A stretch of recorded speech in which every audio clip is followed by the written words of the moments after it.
Շատ հեռու պետք չէ գնալ տեսնելու համար, որ պատմությունը ամեն սերունդի նման հնարավորություն տալիս է։ Մեր ազատամարտիկները, ովքեր 30 տարի առաջ ազատագրեցին Արցախը, երբեք չէին կարողանա դա անել, եթե իրավիճակը չհասունանար նման գործողության համար։ Նրանք անսահման քաջություն ունեին եւ լիովին նվիրված էին մեր ազգին, բայց նույնիսկ նրանք չէին կարող օրինակ 80-ականների սկզբին ազատագրել Արցախը, որքան էլ ցանկանային։ Պատմությունը նրանց այդ հնարավորությունը տվեց սովետի փլուզման ժամանակ, եւ նրանք կարողացան գործի անցնել ճիշտ պահին եւ ազատագրել մեր հողերը։ Այսօր մենք ունենք մի շարք առավելություններ, որոնք նրանք չունեին։ Մենք ունենք համախմբելու, կազմակերպելու եւ նախորդ պատրաստվելու հնարավորություններ։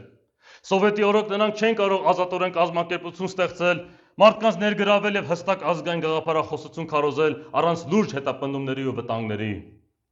Իսկ մենք այսօր կարողանում ենք դա գոնե ստերում անել, թեպետ համակարգի մեդիան միտումնավոր անտեսում ու արհամարում է մեզ նմաններին։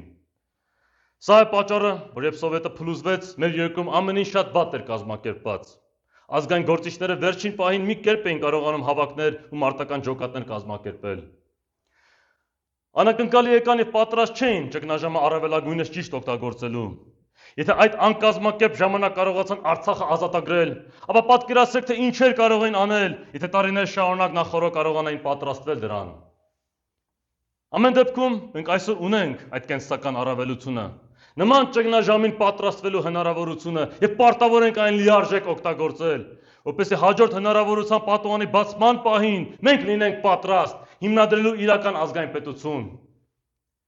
Այս անգամ իրավունք չունենք թույլ տալ, որ հայադավ ուժերը գրավեն պետությունը, ինչպես դա տեղի ունեցավ 90-ականների սկզբին։